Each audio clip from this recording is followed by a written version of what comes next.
And inside, I'm just saying, God, would you heal my heart just like you healed my wife's body? And I felt when he healed my heart. And I felt when he told me, you could trust me. Went to sleep. The next morning I wake up, and that's when it hit me that hatred for that man that had killed my brother was gone. It was almost like a voice that spoke to my heart and said that I didn't need that there was something better. And that immediately, from that point on, I lost the complete desire for drugs. And Walter knew that I had been healed, but I wanted to be sure before I testified of it. And now I get to testify because I'm absolutely sure that God healed me of depression. The other two things were strengthened relationships with my family and with my God. November 3rd was the worst and best day of my life. Hello, everyone. Welcome to the Would Somebody Testify podcast. I have returning guests with me this time, Brother Juan and Sister Teresa Lopez. Well, Stephen, thanks again for having us one more time. And if you keep having us, I think that you might really like us. So thank you for... I try to give that impression. So thank you for having us again. Yes, thank you. So you may have heard one or two other voices on account of this time. Instead of Benjamin Lopez, we have Joshua Lopez as the main speaker. And the fifth person you heard does not remember most of what we're about to talk about. This would be Alyssa Lopez. Hi. Hi. I don't know about main speaker, but I might talk a little bit. All right. So how exactly you guys want to start? I understand. So for those of you who do not know, Alyssa drowned at the age of, what was it, 2? Yeah. Okay, 2. So in addition to that story, there's some... Well, she didn't drown. She's here. Near drown. Okay. Now I have to look up the medical definition, what defines drowning or not. Anyway. Okay. I will get technical here. But I understand you guys wanted to start before the accident. Yeah. Thank you for having us on your podcast again. When we were asked to share the miracle of Alyssa's near drowning accident, it really encompasses more than just Father's Day weekend of 2015. For us, it really began before she was born. We like to think of it as like a host of miracles that began with a promise. In July of 2011, we found out that we were expecting baby number 7. I was 41 at the time, and it had been about 14 months since our last baby's birth, which would have been Samuel. I had experienced no complications or need for any type of intervention with any of my expectancies or deliveries. They had all been natural and without the need of special medical attention. So we expected the same with this birth. Without giving a lot of details, though, at about 9.5 weeks along, our baby Angel's heart stopped beating and we were devastated. Around the end of 2012, we found out we were expecting again. While we were very excited, we both were apprehensive about the possibility of losing this little baby also, since we had lost a baby just prior. Sometime in January of 2013, Juan took a missionary trip to Panama to interpret for Brother Don Rich. Before he left on his trip, he gave careful instructions on how to take care of the German Shepherd dogs that we had at the shop at the time, and insisted that Philip, who was 11 at the time, take care of them since I was expecting. During one of the first days of going over to care for them, Philip was trying to untangle the dog's chain, and he asked me to hold the dog while he untangled the chain. Then he was going to reconnect the chain. And when he reconnected the chain, he just walked away.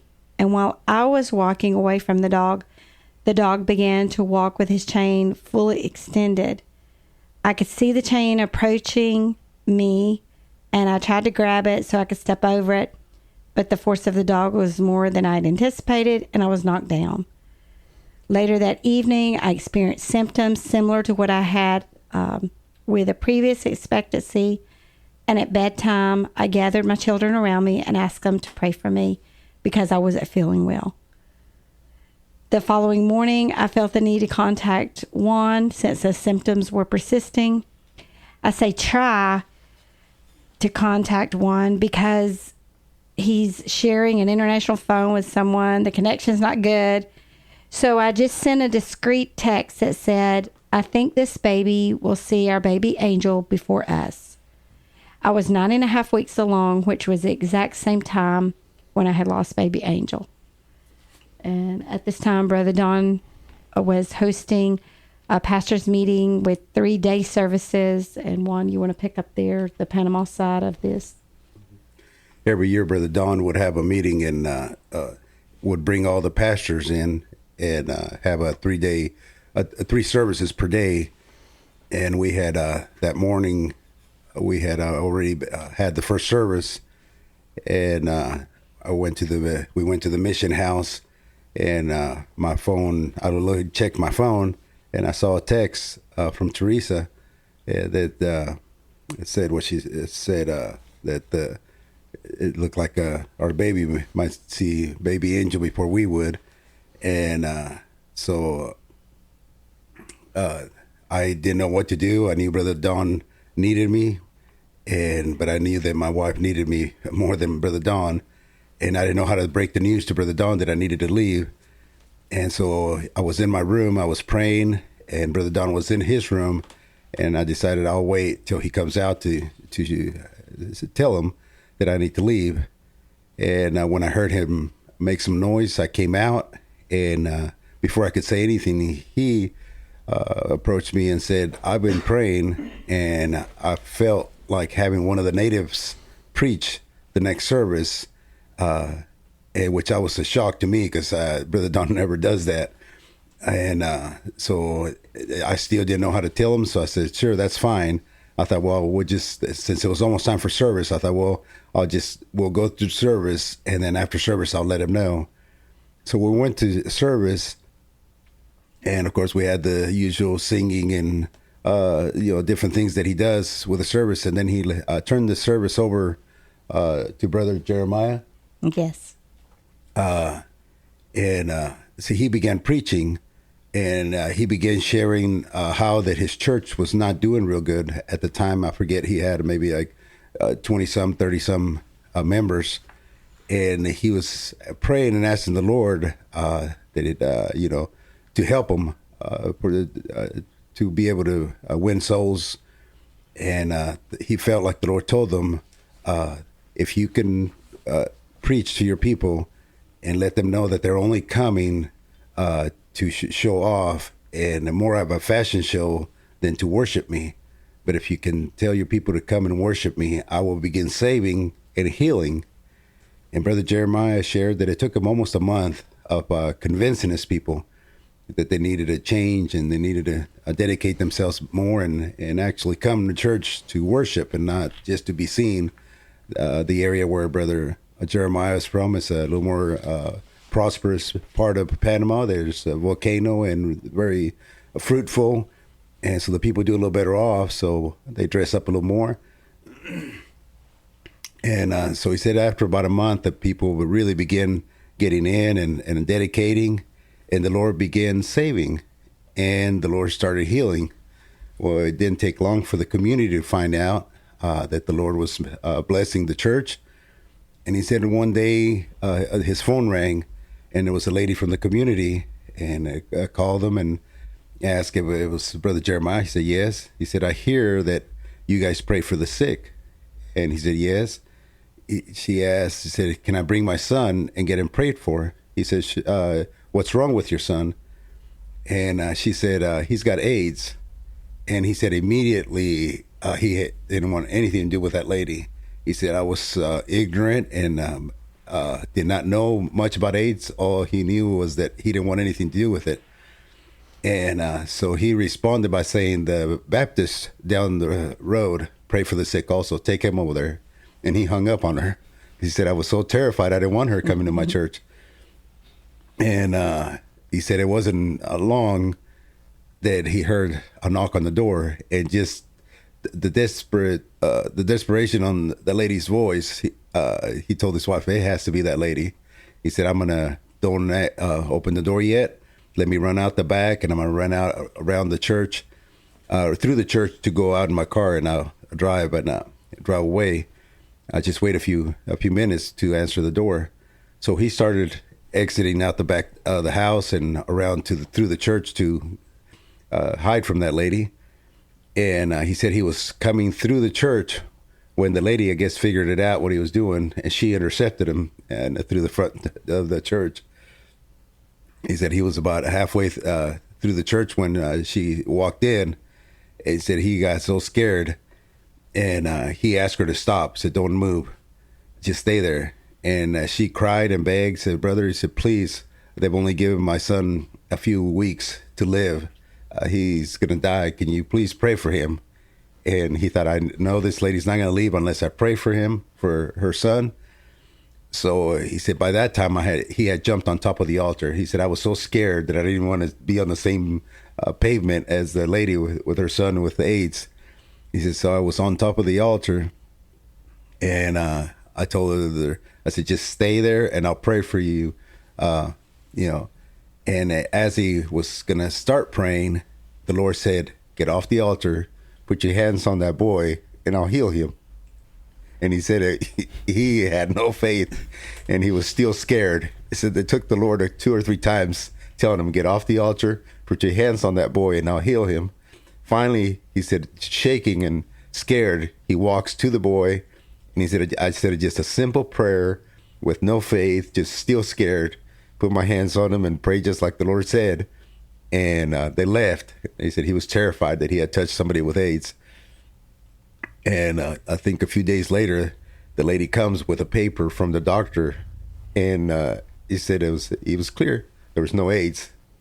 And so the community began hearing, and more people started coming, and the Lord started saving.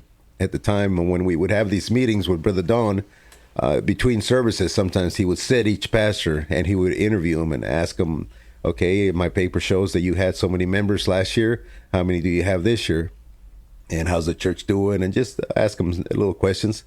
And I remember interviewing him, and I remember that Brother Don says, "Wow, you had, whatever number he had the year before." And he said, "Now you have 120. He said, "What happened?" And well, that's what happened. The Lord is blessed, and the Lord the Lord kept his word. He started saving, and he started healing, and the community started coming, and his church grew. And so as Brother Jeremiah was preaching, he shared that story. He shared several stories of miracles and different things that the Lord was doing at his church. And I was just taking it in. He finally finished. We prayed, and after the service, I go and shook his hand, and I said, "Thank you, brother." I said, "That's exactly what I needed." I said, "I just got a text from my wife, and it looks like I need to head back. It looks like we're going to lose our baby." And I explained a little bit to him, and he immediately stopped and he said, "Let's pray for your wife right now." And so we began praying. You could feel the Spirit of the Lord. We finished praying, and he said, "Call her right now." He said, "I feel like the Lord's touched her." And then by that time, Brother Don's hollering and calling for me. So I told him, I said, I'll call her when I get to the mission house. And I said, "Brother Don needs me right now." And so I walked over and, helped Brother Don, and we headed to the mission house. And so I went to my room, and I called Teresa, and I started sharing what had just happened in the service. And she began crying. And he said, "What time did you guys pray for me?" I said, "Well, it took us this long to get from the church to the mission house. And we talked a little bit. So it's been about however many, 30 minutes ago or something." And she began sharing with me what had just happened, 30 minutes ago. And I'll let her share her part. All of my symptoms were gone, like immediately at that same time. And during that time, the Lord had given me a verse in Jeremiah 17:7-8. It says, "Blessed is the man that trusteth in the Lord, and whose hope the Lord is. For he shall be as a tree planted by the waters, and that spreadeth out her roots by the river, and shall not see when heat cometh. But her leaf shall be green, and shall not be careful in the year of drought, neither shall she cease from yielding fruit. And I felt that the fruit of my womb would not be lost, and all thanks be to God, the expectancy moved forward as normal after that. It was a very, very long expectancy. It was just like it was like it was never going to get over, because I didn't know what else we would encounter throughout. So we took this as a promise from the Lord, praying for her in Panama and her receiving a promise here at home at the same time, and everything stopped. And I kept asking her, I said, "You want me to come back?" She says, "Well, I don't have no symptoms anymore. Let's just wait." So we were communicating the whole trip that I was still in Panama, and everything was fine. I came home, and everything was fine. We were still, like she said earlier, we were still a little nervous since we had lost the other baby, but we were encouraged that the Lord had blessed her. And so her expecting went on, and we got to the point where it was getting close, where the ladies from the church wanted to give her a baby shower. And I'm really hard to please when it comes to names. Is that an understatement? Yes, very much so. My wife had surprised me with some of the names that I thought, oh man, if I just let her pick the names, we may end up with some. Philip was supposed to be Jubilee, so I did not go for that. So well, there were a few names he liked and I wasn't real fond of. So we would always go back and forth on what are we going to name our children, and it was getting close. And I remember driving her to Selma. That's where they were going to have her baby shower at a restaurant. So I dropped her off, and she said, "I have to have a name I would like to announce at this baby shower." And she would go to the library and check out all these baby these books, baby names. And so, I mean, I saw the stack of books that she had there in the truck. So I didn't even pull out. I just stayed there in the parking lot looking through the books. And one book caught my eye that said Meanings of Names. I thought, she's never checked this one out. I thought, I'm going to look this one over. So I'm flipping through it. And I come across the name Alyssa. And it said Alyssa. And it said a form of Alyssa. And I said, and then I looked over to the side. I said, the meaning. And it said, promised of God. And I thought, oh, that's it. I said, I like the name Alyssa, but I like the meaning also. We felt like the Lord had promised this baby to us. So I text her and I said, Alyssa. And I said, the meaning of it is the promise of God. And she responded, I love it. And so that's what it was. We named her Alyssa. Mm-hmm. And so we had the name. And then go ahead and take over now. Well, we had changed insurance, health insurances between Samuel and Alyssa. So I had a new doctor for this baby. And you can imagine when I showed up, I'm 43 years old. I'm expecting for the 8th time. I've just lost the previous baby. So the doctor begins to give all of the statistics of everything that could go wrong. I didn't think it was exactly the wisest choice. I mean, I was already expecting. I wasn't planning on terminating the expectancy. Anyway, I went in for my 40-week checkup appointment on a Monday. And he was not happy that I had been to the hospital the previous week thinking I was going to deliver. And the hospital had not kept me and released me with my baby in hand. He wanted me to go straight to the hospital from his office on that Monday and have the baby natural or with medical intervention. And I agreed to come to the hospital if necessary on Friday, if I had not delivered by then, since Friday was my due date. And I had calculated that Friday was the due date, and none of the previous births had ever gone over the due date. He was not pleased with my decision and proceeded to tell me that he had delivered 7,000 babies and I really don't know what else he said, because my hearing stopped when he said 7,000. I immediately remembered the verse in Kings where God reminded Elijah that he had 7,000 prophets that had not bowed the knee to Baal. And somehow I knew God would be with me during the birth of this baby. When I walked out of his office, I sat down on the curb and I called Juan and shared the details of the doctor's visit. He was comfortable with the decision of me waiting until Friday. You had some German Shepherd puppies for sale?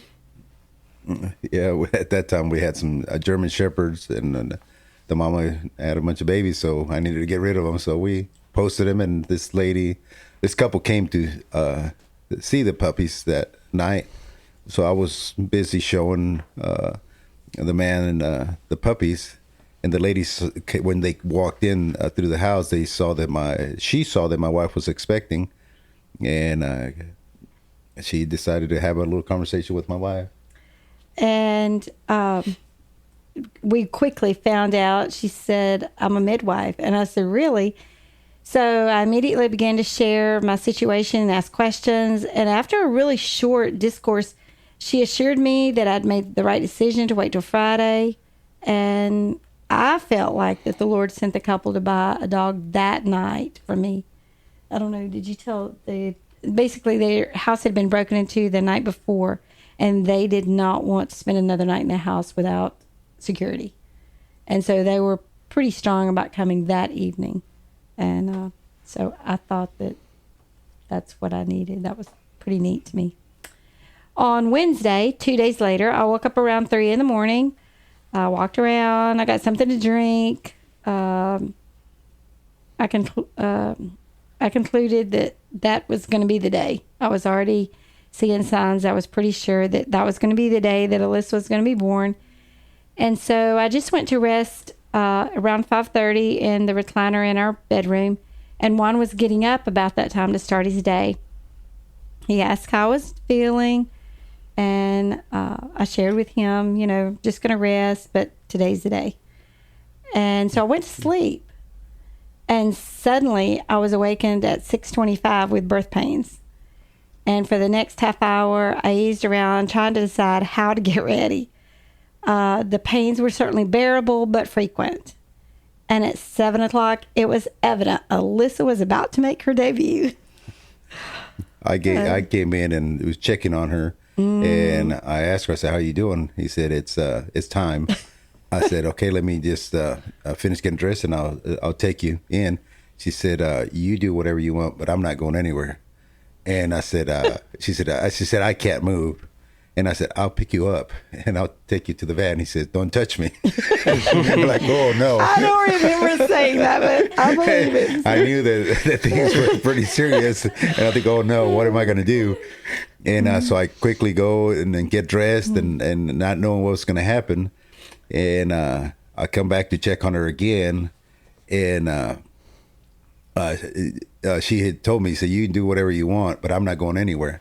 So like she said, we had a recliner in our bedroom. So I went and she had just washed the shower curtain. So I put a shower curtain and I put some blankets, and I was trying to make it all nice and cozy. I thought, that way she can sit here while, we'll see what we do.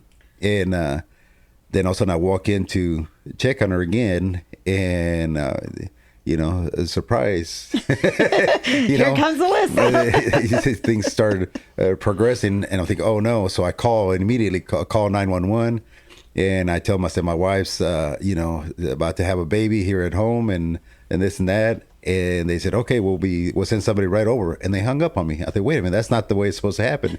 You're supposed to stay on the line and tell me what to do until you get here. And I'm freaking out. I'm like, oh no.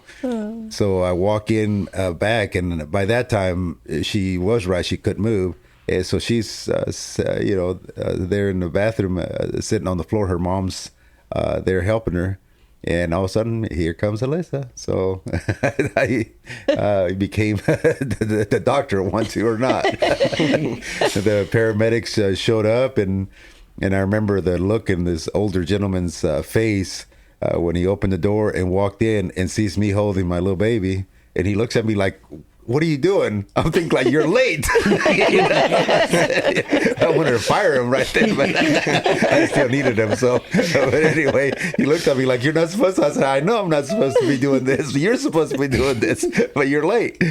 And so they did whatever they needed to do, and he says, "All right, let's go. You know, I need to take you into the hospital." And my wife began speaking, which they look in the guy's face like, "Are you crazy or what?" He says, "Would it be okay if my husband just drives me to the hospital instead of me going in the ambulance?" He looks at her like, "Lady, you just had a baby. Are you crazy?" And he explained all the things that could go wrong and things that would happen and how it's not a wise thing to do, and on and on. And my wife said, "But I feel so good, and this is the best I've ever had," and on and on. And the medic would just shake his head like, "I can't believe this lady." Finally, he said, "The only way I can let you do that is if you sign this waiver that we're not responsible and that you're aware of the dangers." And she said, yeah, we'll sign it. So we signed the paper, and he left shaking his head like, "I can't believe it." And so my mother-in-law took the baby, and she got her washed and put a pretty little dress, a little headband. And my wife went in and showered. And out of all the beautiful dresses my wife has in her closet, she picks this real beautiful white flowing dress that looks like we're going to a wedding or going to a party, not going to a hospital. I'm 43 years old. I'm going in the hospital with a little baby. I don't want to look like the grandma of the baby. I want to look like the mom of the baby. It's August 7th. She was born. So, I mean, it's hot summer, so I chose a summer dress, And so I was trying. The medic had told me, he said, when you go to emergency and you get out and you explain to them what had just happened, that your wife had a baby at home and that you need them, said they'll get a wheelchair and they'll come and get your wife and get the baby. So I did what they told me. So I went in and I said, my wife just had a baby at home and I have her in the van and stuff. And oh man, they just panic and they just rushed and they get the wheelchair and there's two. I don't know that you told them that we had her at home. Yeah, I did. You did? Okay. Yeah. Well, what? No, I said my wife just had a baby. And she's in the van. And she's in the van. I didn't say at home. Yes. So they were thinking, I probably had it on the way or something. Anyway, they rush and they're running. And the windows are tinted, so I can see everything. So I opened the side doors to, open it so they can help my wife. And they see this beautiful, lady, well dressed with a beautiful white dress. And the guy looks at me and says, "Is this a joke or what?" And Alyssa is so pretty. I mean, she's. And then Alyssa's with his little pretty dress, a little headband, and they're looking at the mom and looking at the baby and thinking like, these people are just, playing this joke on us. And I finally explained, and they said, okay. So they got her and they took her in, and you take over from here. So everything started happening at home around 7. Alyssa was born at 7:13 in the morning, and after the ambulance driver and everybody left about an hour or so later, we arrived at the hospital around 9 or 10 that morning. And I'm a G beta strap carrier, so it's real important that I have quick deliveries for the baby's sake. But they can't be too quick. They want to get 2 bags of IVs in, and you have to have a 4-hour waiting time between those bags. Well, obviously, she was born at home. I received none of the antibiotics. So 2 of my previous babies had slightly elevated CRP numbers, and CRP numbers indicate an infection. They had to stay in the hospital 2 to 4 days after birth. In the case of Alyssa, when we arrived at the hospital, they're doing all the blood tests and everything. Her CRP number was a 34. Now, just to give you a range, 0 to 10 is kind of a range, okay? 20 would be a high range, and here she is at 34. So she's clearly off the chart. She was kept in the NICU at Valley Children's for 7 days. We did not know how dangerous, how life-threatening this infection was until afterwards. So we just knew that she had an infection. We knew that Isaac and Anna had it, and we stayed. They kept the baby a few days, and it was fine. But we didn't know the range of the what was Isaac's or Anna? Do you remember? It was like 2, 4, 5. 2 or 4, 5, and then here's Alyssa at 34, and then 20 is the high. I mean, we already off the chart. 20 is it's already very dangerous. And here's Alyssa at 34. And so we did not know how she was teeter-tottering between life and death even then after she was born at the hospital with that infection. But God came through again for us with her. And I kept thinking they were overreacting, making her stay so long. But it's because I didn't know until later what it... Teresa would stay at the hospital with her all day long. And I would come in the evenings after work and check on her and the baby, and she would gripe at me. She says, "I can't believe it." He said, "I've been here all day long with this little baby, and I've talked to her, I've sang to her, I've done everything, just and the baby just lays there." He said her heart just stays at the same level all day long, nothing drastic change. And I would walk in the room, and I would begin talking to her, and I would begin singing to her, and since she heard me scream, that was the first voice she heard, scream when she was being born, that she remembered my voice. And I would walk in and begin talking or singing, and her little breathing would start getting real elevated, and her heart rate would go up real hard. He said, "I can't believe it. She recognized you before you even get close." Yes. He said, "Just you walking in the room and talking your voice, she recognizes you." So that, to me, that was special, that, she... it was so tiny, but yet she would get excited just to hear my voice. Yeah. So move forward 22 months to Father's Day weekend 2015. It was June the 19th to be precise. I was 6 months expecting with Benjamin. It was a hot Friday. Excuse me. It was a hot Friday afternoon. It was actually 98 degrees, and the children were swimming in the pool. Alyssa had a life vest on and decided she was finished swimming. So I took her life vest off and changed her clothes, played with her until the other children got out of the pool. She asked for some fresh strawberries and feta cheese to eat. So I sat on the swing with her while she ate her snack. Watched as the others got out of the pool. The ladder was taken out of the pool and put away. That's the way we secured the pool at that time. I went back inside and left the children outside to play. Right around that same time, Philip came home from mowing the neighbor's yard and wanted to go swimming. But the rule was that you always had to have a buddy to go swimming. So he asked his siblings to get back in the pool with him. One of his siblings put the ladder back in the pool. And then Philip, Karen, and Isaac, the three oldest, decided to go up into the room above the garage, which was not air conditioned at the time, and get really hot before jumping in the pool. All this was, I was not aware of that they had put the ladder back in the pool.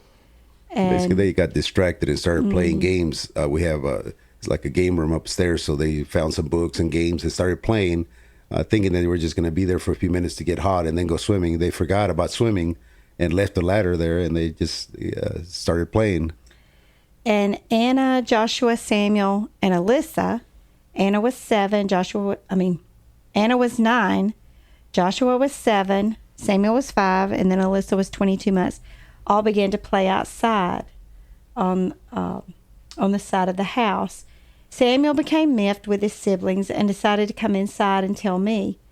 But instead of going in the door that's on the side of the house where they were playing, he decided to walk all the way around the back of the house and use the French doors, which means he would walk past the pool to come in. And I want to jump a little bit ahead here, ahead of the story. Samuel was 5 years old, and after everything that had happened, I questioned Samuel. I said, "Samuel, you walked by the pool. Was Alyssa making noise? Did you hear noise? Did you hear splashing? You were too short. You couldn't see over the pool. Why did you?" And he said, "No, I didn't hear no noise." I said, "So what made you climb the ladder?" He said, "I was walking by, and God said, climb the ladder." Very matter of fact, at 5 years old, he said, "I was just walking by, and God said, climb the ladder." To me, that was very special. And going back to me being real picky about names, when we were about to name Samuel, I was my daily Bible reading, I was in Samuel, and all of a sudden Teresa started putting pressure. I said, "You know what? I like Samuel." I was reading Samuel, and so I named Samuel. And to me, that was special. that in the Bible story of Samuel, how the Lord spoke to a little child, and how that our Samuel, that the Lord spoke to him, and he was part of the reason that he found Alyssa in the pool. And as he walked past and climbed the ladder, like he heard God speak to him, he saw Alyssa in the pool. I want to digress just a little bit here before we continue and say that when we set up this big pool, it's about a 10 by 18 at the time, 10 foot by 18 foot, and it's about 4 feet high or so. It's no fun until the pool's full. But Philip, being the oldest, made it a lot of fun for them, and just playing in a few inches of water, found a floaty device there and said, hey, let's pretend that this is somebody. How would you rescue them, if it was drowning? And so then he made each of the children take a turn to see that they could follow what he had told them to do. And at the time, Joshua was very afraid of water. And so we only filled the pool up to about chest height for him at the time. We tried to be mindful of whoever was the shorter at the time. And Joshua was very afraid, but he later recalled doing what Philip had showed him to do. And so when he sees Alyssa in the pool, he said, it was like I was already prepared. I just kind of did what Philip said, kind of without thinking. I feel like that was the Lord, even in their little playtime, that was preparing him for this. Go ahead. No, I said basically, Samuel went inside the house to tell Teresa. He screamed and said, Alyssa's in the pool. And Joshua and Anna ran, and Joshua immediately got in the pool and went and got Alyssa. And Anna and Samuel went inside to tell Teresa. Joshua, I kind of want you to pick up with this side of the story because you were there with Alyssa. Anna and Samuel kind of came inside to alert me. Go ahead. I do remember playing on the side of the house and Samuel screaming. And Samuel was on top of the ladder by the time we had got there. And most pool ladders have like a platform, so I hopped up there with him. And we were looking at her, and she was almost in the exact middle of the pool, on her back. And just a little bit of water was over her. And she was rising up and down, and bubbles were coming out of her mouth. And she was just laid out like she would have been taking a nap, just stretched out. And it was shocking to see her like that. And so I remember climbing the ladder down slowly. I didn't just jump in the water because I knew at the time she did not like to be splashed in the face with the water. So I climbed down very carefully and then slowly shuffled across the pool. And looking back now, the water height, like Mom said earlier, it was a little bit lower than chest height. And I remember I put my arm around Alyssa and just kind of pulled her all the way to the ladder. And I remember picking her up out of the water, and I put my foot up on the ladder and then rested her on my knee. I mean, at the time, she felt very heavy. I mean, I was only 7, so I don't know how heavy she really was, but it felt pretty heavy. And once I got her there, Anna and Samuel took off. And so I'm just there in the backyard. It wasn't like the neighbors were having a party, so there was music, but it was just totally quiet. And it's just me and Alyssa. And I remember screaming Alyssa's name and kind of shaking her. And she just didn't do anything. And so I just stayed quiet, and it felt like forever, but probably wasn't. And Mom and Anna and Samuel came running out of the house, and I remember Mom reaching over the pool and grabbing Alyssa, and then I climbed out. I remember going inside, and we went into Mom and Dad's room, and Dad, you want to... Basically, I had to come home. I had I was building some cabinets, and I had to stain them and lacquer them, and it was so hot that in the daytime I couldn't lacquer.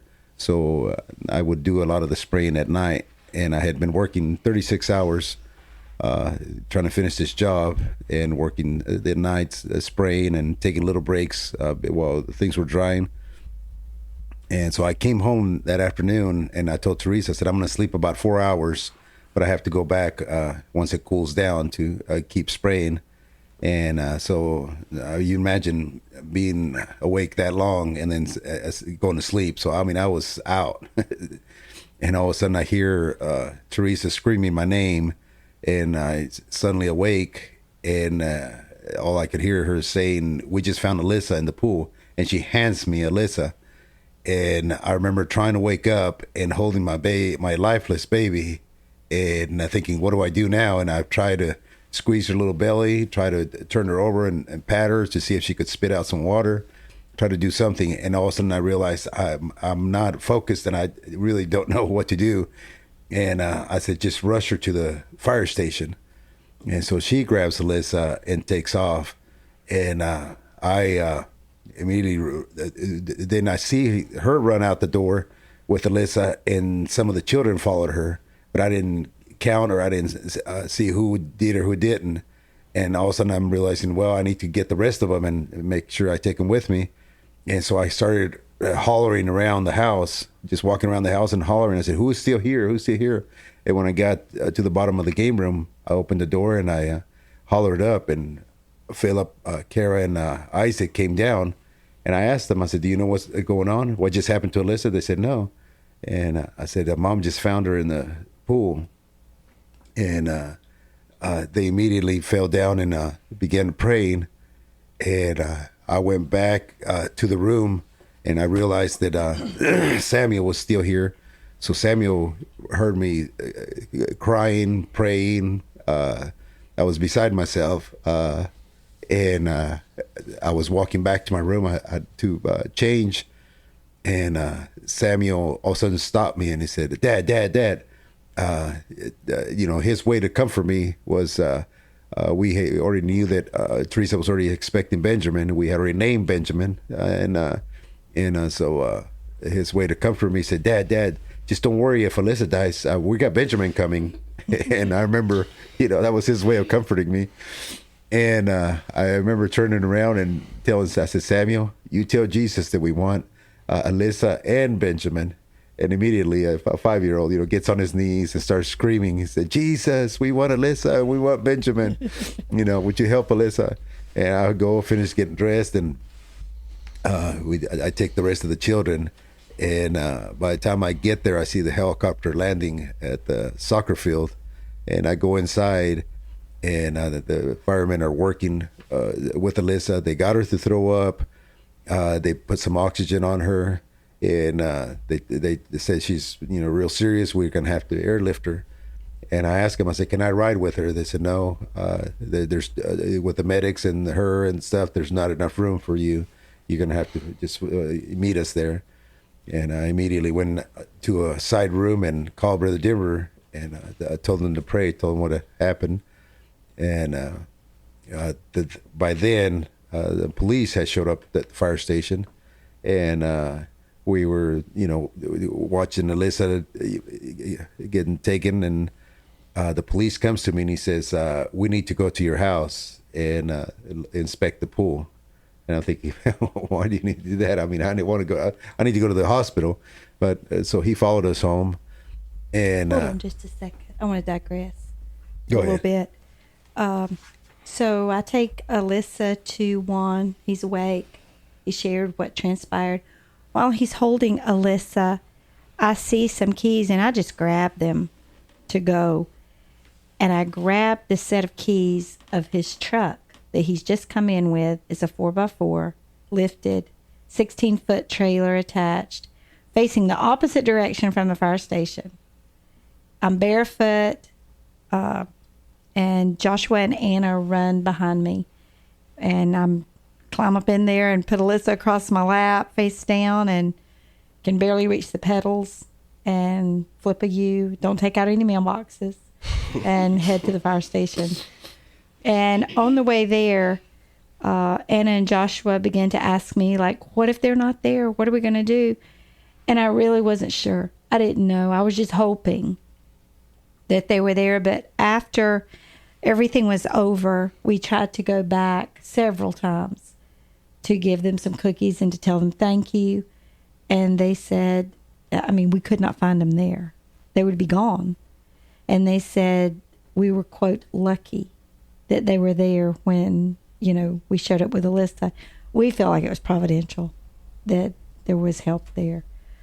When we get closer, I share with Anna and Joshua, when we pull up, it's going to take me a little bit to get out with Alyssa.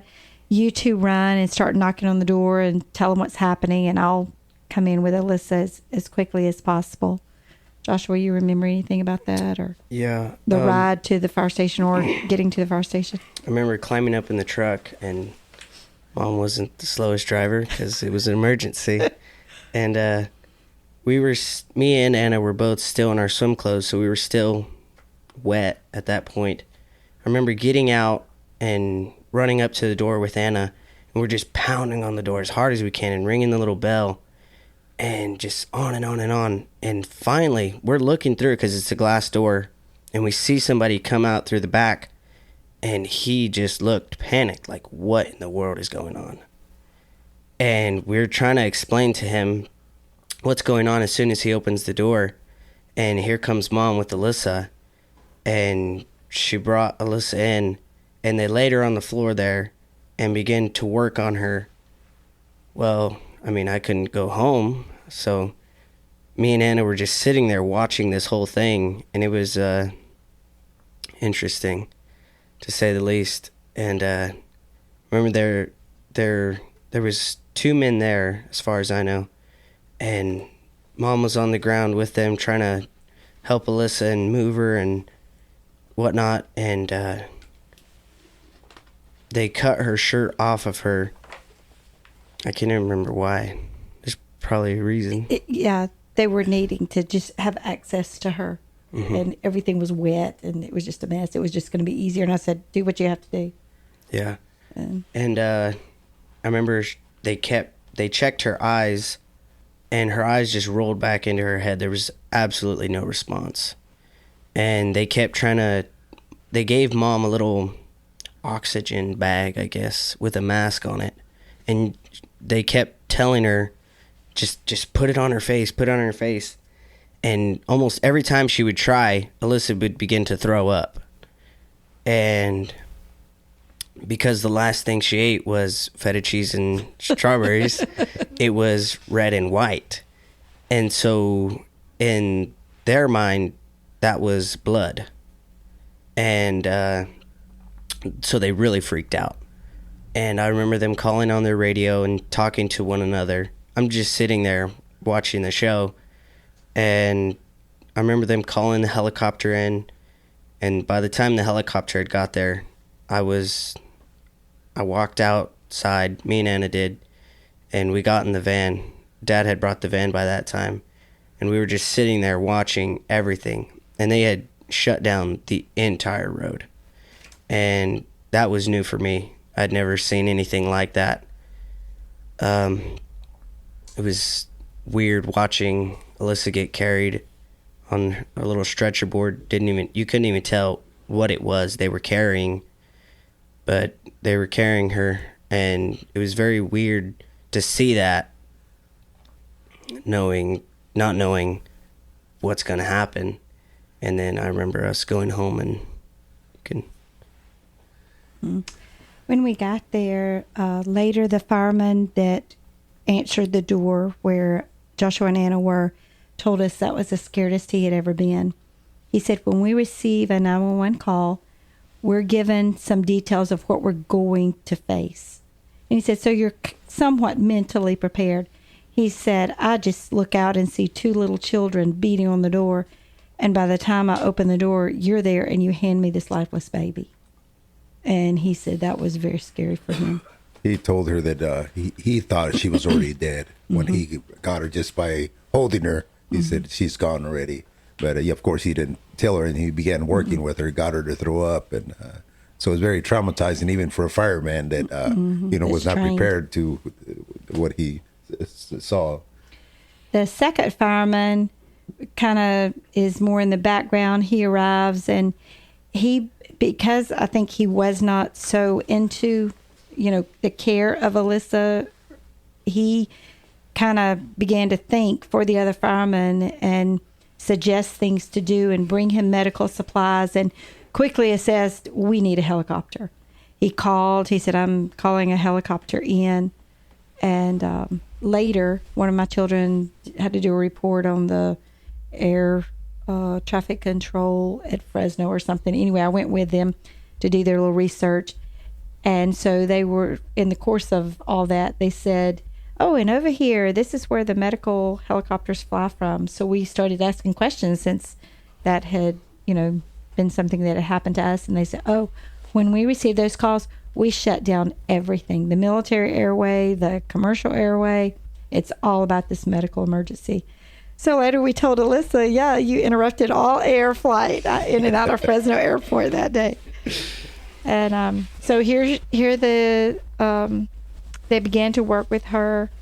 And like Joshua said, from where I was on the floor, when the fireman opened her eyelids to actually assess her eyes and shine the little flashlight in it, there was no reception. There was no focus. You were just looking at an eyeball. There was no response. Later, I looked at the report after she was discharged from the hospital. I looked at the report, and it's a Glasgow coma score, which tests the patient's level of consciousness. They look at the eyes, the verbal, the motor skills.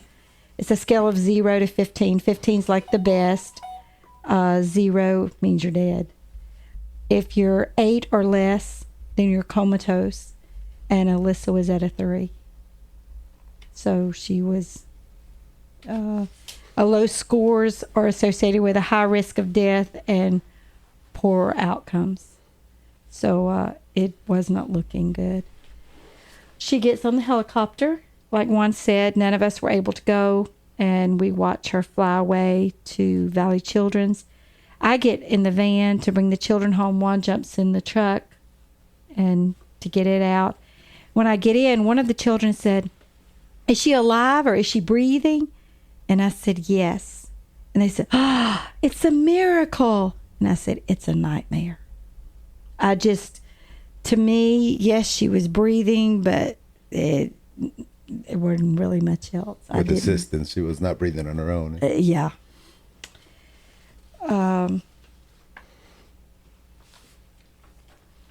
So you were talking about the policeman at our house. We all come back home. By then, Brother Denver's sister Tracy, kind of like as we were pulling out of the first station, they were pulling up, so they just followed us home.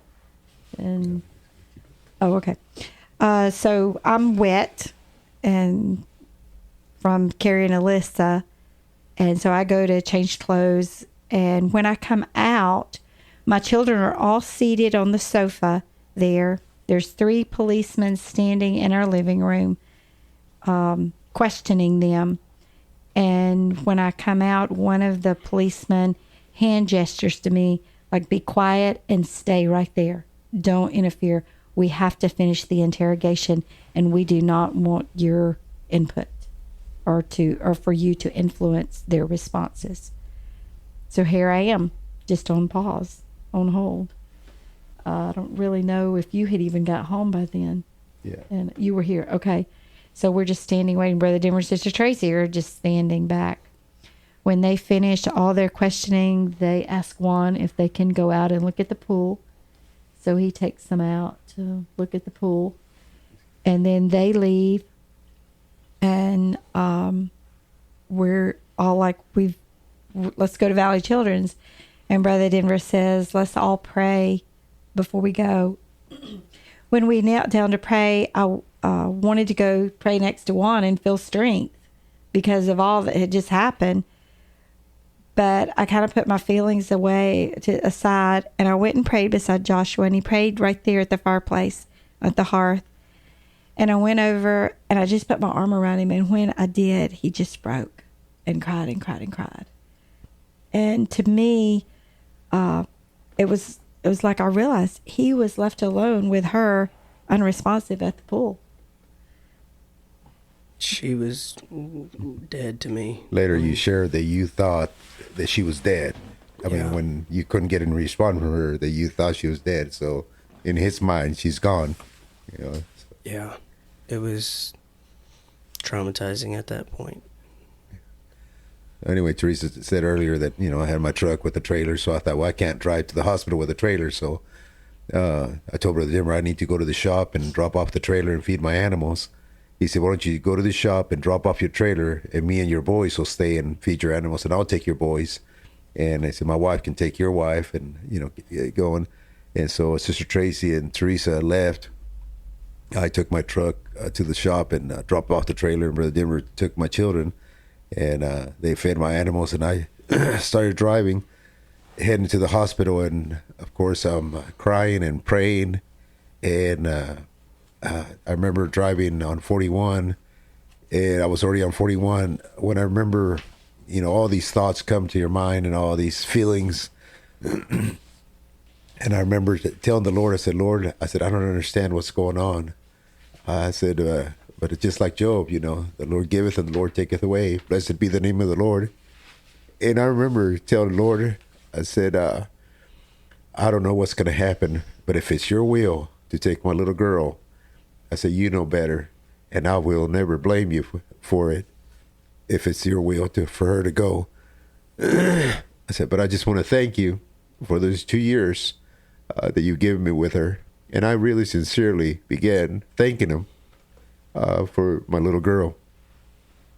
And I was at 41 in McKinley praying like that when the Lord gave me the scripture in Proverbs 3 and 5, you know, trust in the Lord with all your heart and lean not into your own understanding.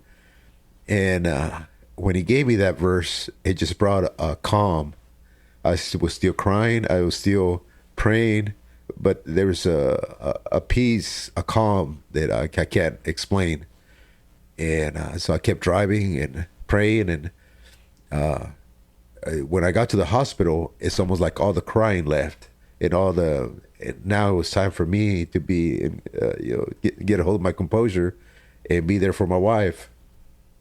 And so I walked in, found her, and as soon as we got together, that the social worker came to us and asked, "Are you the parents?" And we said yes. And she started asking all these questions, like, "Why did it take you so long? I mean, your daughter's been here this long, and you just getting here." And he said, "Well, we live this far, and then before we could leave, we got held up by the police and different things."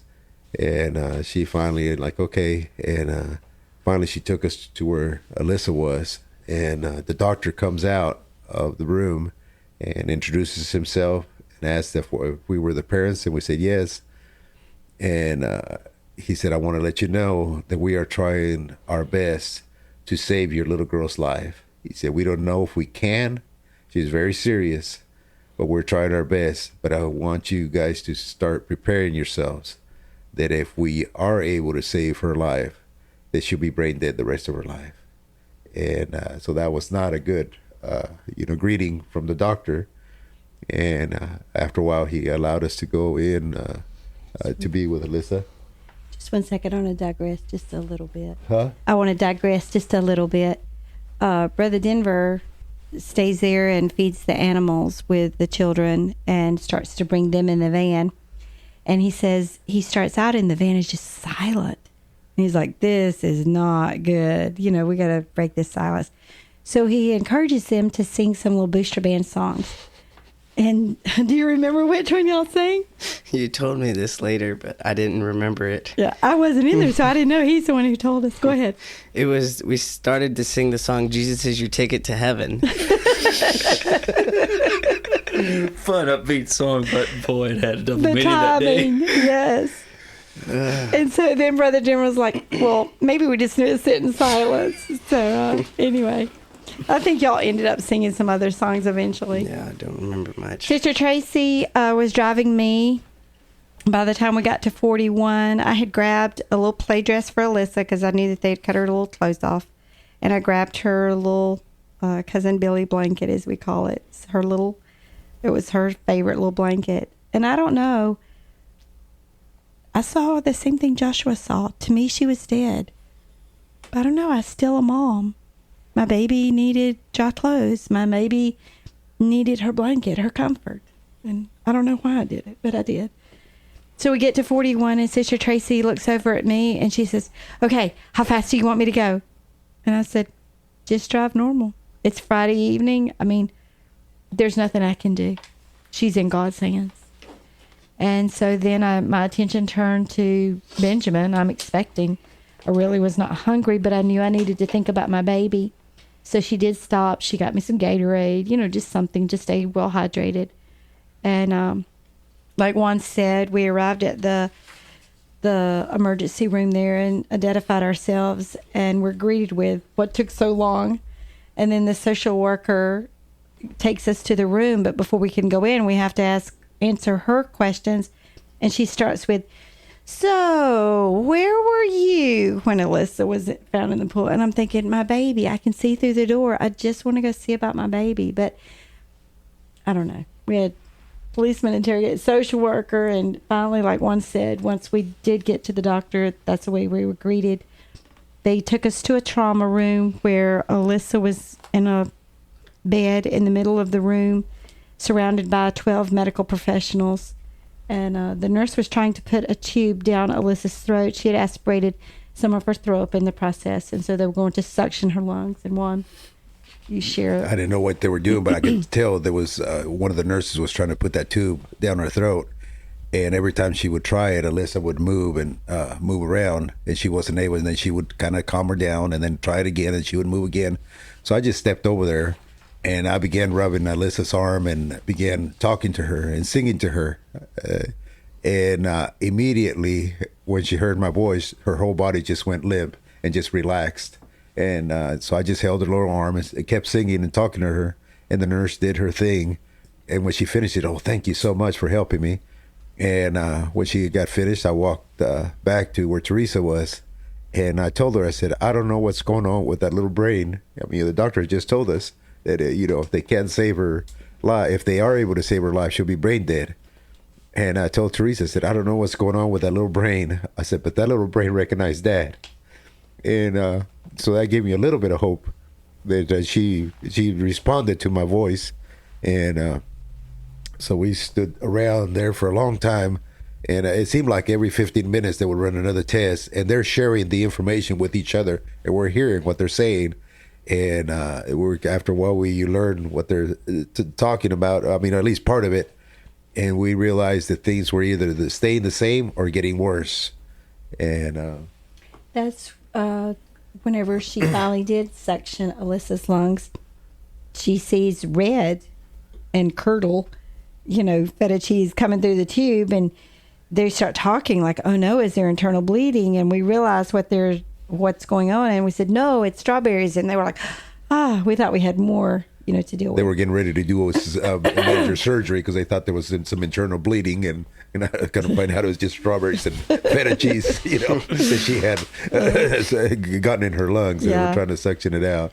And then you were calling Philip, who was left outside by this time, there was close to 20 some, I think we were told, outside that had gathered because there was too many to fit in the emergency room. And it was summer. It was nice and it was hot, but they gathered outside, and you would update Philip periodically. And basically, when you told them that she's not improving, really, they had prayer outside, and that's when things began to turn around. Joshua, you were there. I don't know how much you remember about that. I don't remember much, but I remember getting there, and there was a ton of people already that there. had Yeah, beat us there, and it was surprising. And then I remember Philip, he's 13 at the time. Yeah, he was 13. He would have been 14 in 2 months in August. Yeah. I remember he was the only one with the phone, and that's how they were communicating. And he would keep updating us, and we all, Brother Denver, it might have been, requested that we all pray right then. And I was like, whoa, there's a lot of people. But that was about it. Don't remember much. And so let's see. We stayed in in the ER about 2 hours. So about 10 o'clock at night, they moved her to ICU. They felt like she was somewhat stable enough to move. We were given a nice size waiting room. They put her on a bed of ice because her brain was swelling to reduce her body temperature. They said the children could come in 2 at a time. And so before that, we one of the nurses. You're right. They had originally told us. We asked them, said, "Can our children come and see her?" And they said, "No children can come up here." And then they had a shift change, and another nurse came, and she started asking questions. Found out we had a bunch of children outside and a lot of visitors. He said, "You know what? Let me see what I can do. I think I can get your children in." And she snuck him in. I don't know how, but she said, "I'll bring in 2 at a time, as long as they're quiet, don't make a lot of noise." It was late enough, and so she went and got the 2. It was Kara and Joshua first. No, you said it was Philip and Anna. Philip and Anna came in, and when they were there, they were looking at her, and I said, "Just talk to her." I said earlier when the nurse was trying to work with her, I thanked her and talked to her, and she responded. I said, "Just she can hear you," and so they would talk to her, and Alyssa, no response, no change, and they left, and then Kara and Joshua came in, and I told them the same thing. Well, Kara began talking to her, and and I would tell Joshua, and I looked at Joshua, and Joshua was looking down at Alyssa. And just big tears would fall down his face. And I said, "Joshua, talk to her." And he would not say anything, no. And I could tell he was traumatized. And he wouldn't talk to her. He wouldn't touch her. And later he told us, he said, "I remember her in the pool, and I thought she was dead. And I'm looking at her. She's not moving, so she's still dead." And all of a sudden, Alyssa just opens her eyes. Just for Joshua. And just for a few seconds, and Joshua like, "Whoa, she's alive." And I could tell like, "Oh, wow." And we felt like the Lord did that just for Joshua to let him know that she's still alive. And the rest of them came in, and she didn't do it for anyone else, just for Joshua. So we thought that was special, since he was the one, more traumatized than any of the other children. Yeah, I was very, I didn't want to go back. In the waiting room, I just kept pushing it off and said, "Oh, you can go first, you can go first." And finally, they were like, "You need to go back there." I was like, "Okay." And Kara was like, "Well, I'll go with you." And I was like, "Well, that doesn't make me feel any better. I still don't want to go." And I remember walking in, and they had her on a cold pad, and she was just dead to me. And I had my hands in my pockets because I didn't want to touch her. And I didn't want to look at her. And when she opened her eyes, it wasn't even fully. It was just a bit. And then she closed them. And it gave me some hope that she is alive. And I remember going back and telling people that she had opened her eyes, and Kara was too. And they were like, "Whoa, no way." And it didn't happen to anyone else that night. And that's all I remember. After everyone had been in to see her and left, then we were just sitting there looking at Alyssa and talking. And all of a sudden the machine starts going crazy. So immediately we call the nurse, like, "What's going on?" We got afraid, something. And she was in shock, and she said, "Oh, she's breathing 50% on her own. The machine must be adjusting." And so we continued to look at the machine a little closer. It was getting later, and most of the visitors needed to go home. So around 1 a.m, Juan took the children home and left me with Alyssa. in defense of the social worker, by the end of the evening, from the trauma room, she had stayed with the group, all of us in the waiting room, the entire evening. And she saw the caliber of friends that we had. She offered us coffee. She offered to escort them to the parking lot because it was late. I mean, just outstanding. But, you know, she didn't know when we initially came in what. We don't know what kind of parents she deals with every day. Exactly. And so she thought we were just careless parents that, you know, we're not being good parents to our baby. So Juan goes home. I stay with Alyssa. Her oxygen is needed less. I remember it dropping to 30%. Then a nurse came and placed a chair at her door with a little roll cart thing with a computer. And for an entire hour, she sat in the doorway there so she could observe Alyssa. And what she was doing was she was seeing if there was any signs, if she still needed oxygen. And after that full hour of observation, they took her off all of the oxygen and left everything connected in case she needed it again. But everything was turned off. They had told me that at 12 noon on Saturday, they were going to try to wake her up and see if she'd wake up. At that time, Sister Karen Helton had come to visit, and your mom was there, Stephen. And so they're sitting on the back side of the bed next to me. All three of us are. 4 medical professionals come in, and they said they kept the room dimly lit. They had us move way off to the side of her so that we were not in her easy vision range. And they said, do not move, say anything, make noise. We're just going to let her wake up, and we're just going to observe. So we're on one side of the bed, seated, and they're standing. All 4 of them are on the other side of the bed facing us. And they start to wake her up.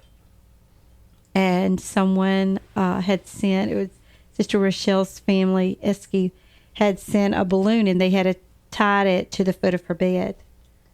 And when she wakes up, that's the first thing she sees is that balloon.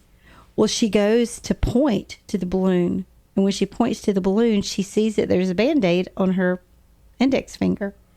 So she holds her finger up to the medical team, like, take this Band-Aid off. So they take the Band-Aid off. Well, then she goes to point at it again, but she sees that there's a Band-Aid on the second finger. So she holds it up, they take it off. She proceeds to do that until every Band-Aid is off her finger, because they pricked her so many times, each little finger had a Band-Aid. And then she just starts just kind of looking around and trying to talk, to say balloon. And I'm sitting there watching this, but I felt like I was observing a New Testament miracle. Just like we read in the Bible that, you know, the blind man can see, or the deaf can hear, or the lame can walk. All of a sudden, I'm just seeing her wake up like she's been asleep all night. She's ready to start her day. And I am just in awe. I mean, I don't know. It was just... Yeah.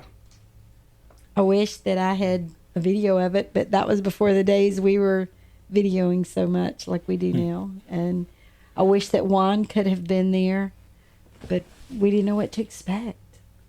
She called and told us that she had woken up and she's doing all these things. So I got the children and we all headed over there. And we get there, and Sister Helton had either Sister Helton or somebody had brought her a little teddy bear that you press the little hand and it says something, and press the ear, it says something. Or and all the children come in and see all the balloons and the flowers and the little teddy bear, and they want to play with a teddy bear. And then she starts getting real possessive, like, that's my toy. And she starts being a little bossy, and we just would watch her, and they would purposely take it and start pressing, and she'd, no, it's mine. And she would get it, and just watching her be normal. I mean, it was awesome. And all the children couldn't believe that we were watching our little girl like nothing had ever happened. Oh, so we just would, it seemed like... We just laughed. Yeah. we had all cried together, but now we were all laughing together. And everything she did was just so cute, you know. And You outgrew that, Alyssa.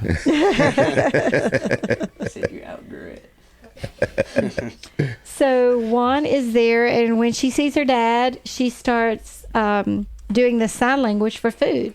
Even though she can talk, we had taught the children sign language because, you know, they talk baby talk. You can't understand, So but I they asked do the sign nurse, I language. said, is it okay if she gets something to eat? He says, no, we're waiting for her to ask before we give her. I said, well, she is asking. He says, how do you know? I said, she knows sign language. She's signing the sign for food. And she looks at her. She said, okay. So she brings her a little container of Jell-O, and she scarfs it down. And then she starts doing the signing for more and more. And I said, could you have more? He says, no, we want to wait and just give her a little bit of time until she asks for more. I said, she is asking for more. He said, how do you know? I said, well, she's signing. So she looks, and so she brings her more, and she just kept eating and eating and eating. And even though she was fine, they released her from ICU and put her in a room. And they said when it's something like this, it's protocol to observe them for 72 hours. So she can't be released till Monday evening at 7. And so we played on the playground equipment outside They Valley went outside to the Children's. playground and did everything the little children do, but she just couldn't be released. So Went and played in the playroom. We just had a vacation at Valley Children's. And on Monday, the ER nurse that was there that had come in when Alyssa was brought in had heard that she was okay. So she comes up to the room where we are, and she says, I have to see her for myself because I know how bad she was. And she says, I'm hearing that she's okay. And she began to share with me her perspective of when Alyssa first came in, and she said, this is a miracle. And anyway. she also shared with her that night. She said the night that your little girl came in, a 3-year-old boy came in also, and their symptoms were almost identical. And he said, and he will be brain dead the rest of his life. So it was sad for us to hear of that family, you know, getting that, but we felt thankful that the Lord had given us a miracle. I tend to hold myself together somewhat when there's a crisis. And then after everything's all over, then I fall apart. So we came home on Monday, and I had been good all that time. Tuesday morning, Juan gets up, goes to work. Alyssa's fine. It's summer. The children are playing, and I fall apart. And I'm all alone. Alone meaning nobody knows I'm falling apart. And I kept hearing a piece of a verse running through my mind. He careth for you. He careth for you. And I'm thinking, what is that? And finally I looked it up, and it was the passage in 1 Peter 5:7 says, casting all your care upon him, for he careth for you. And that's when I realized God had been caring for me all the time, even though I was kind of suppressing it and holding it in. I'm falling apart, and he still cares for me. Alyssa received erythromycin, which is an antibiotic, intravenous while she was there because of aspirating. And they sent her home with an oral antibiotic, but it had dye in it. She had hives.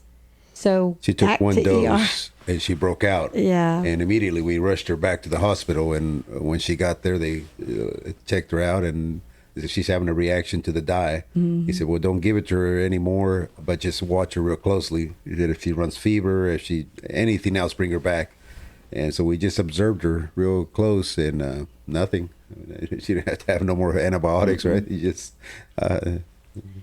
So a day or two later that week, I'm looking back over all the discharge papers, and it's got a bunch of big words. It's got numbers, and I don't know how to interpret, everything. So I call my Uncle Ricky and his wife, my Aunt Jan. Both of them are anesthesiologists.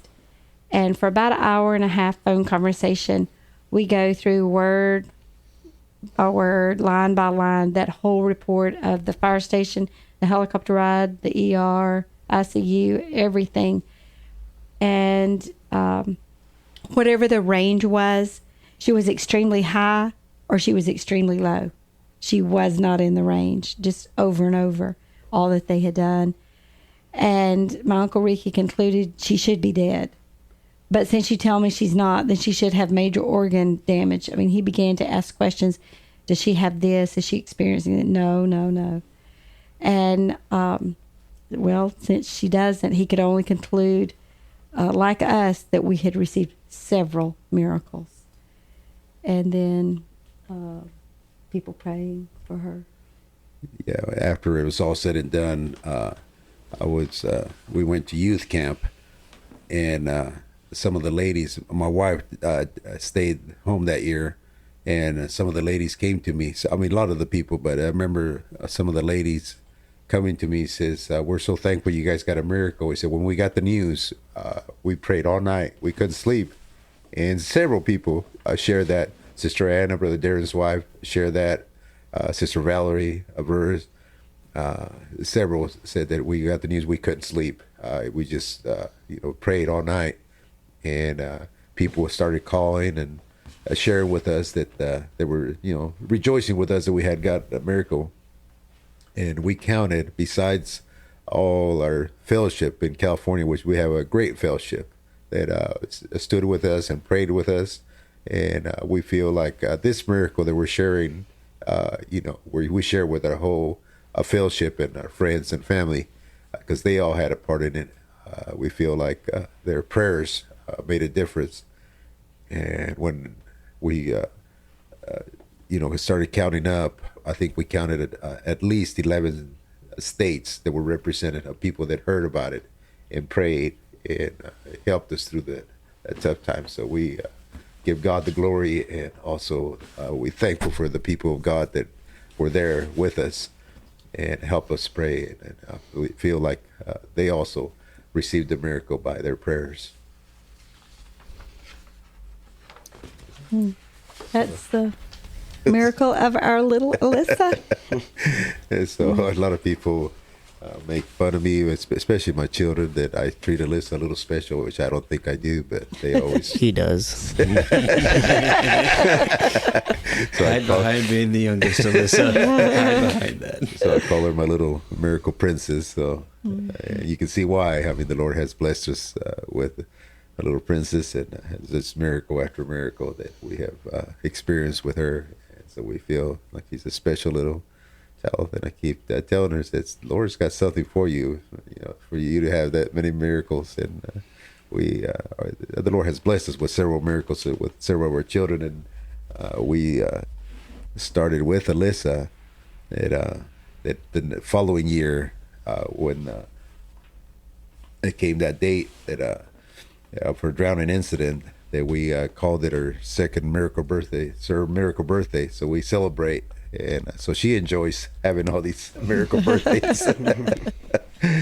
Yeah. When she was discharged from Valley Children's, they told us to just observe her.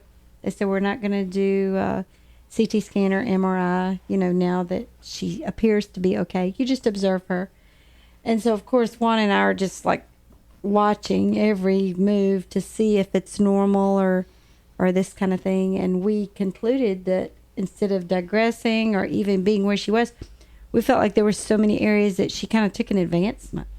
And we're like, she's doing and saying things that she was not doing prior. One of the things that we thought it was neat that all of a sudden she started talking or referring to things that had happened before the incident, that her memory was still there. She was, talking and referencing things that had happened before it. So we knew that her memory hadn't been lost. And that's something that was a big deal to me. I'm like, how do you test a 22-month-old memory prior to? Yes, she recognizes us, but what does she really know? And I had needed some medical attention with using peroxide prior to her near drowning accident. And one day I went to get the peroxide out of the cabinet to care for one of the children or something. When I did, she made reference to that time that I needed to use it prior to her accident. And I was like, oh, wow, she really does remember. She's got some memory. So I felt like the Lord just kind of was merciful to us and assured us she's well, she's fine. And so you want to end with one funny story about the wheelbarrow? Oh, it was, I can't remember how much later it was. It was that summer, but yeah. We were working in the backyard, and Alyssa kept complaining that she was tired, but she didn't want to go inside and take a nap, and she just wanted to like lay down real quick and just like rest. And I was using the wheelbarrow, and it was empty, so I was like, just hop in there, and you could take a nap. And she was like, okay. And I put a couple boards over it to make like a shade, and I forgot about it. And it wasn't very long after we couldn't find her. And we all go into panic mode. You know? So the pool is still up, I'm pretty sure. Yeah. So we're looking in the pool, we're looking out in the front yard, the backyard, everywhere, and we could not find her. And finally, that's it. Somebody else found her, and that's when I would remember it. I was like, oh yeah, that's where I put her. But it's kind of funny. Yeah. Yeah. So anyway, we feel blessed that the Lord has blessed us with Alyssa, with all of our children. Absolutely. And has shown himself just to be a great God, and has blessed our family. So thank you for inviting us again. Thank you for coming on again. And thank you all for listening.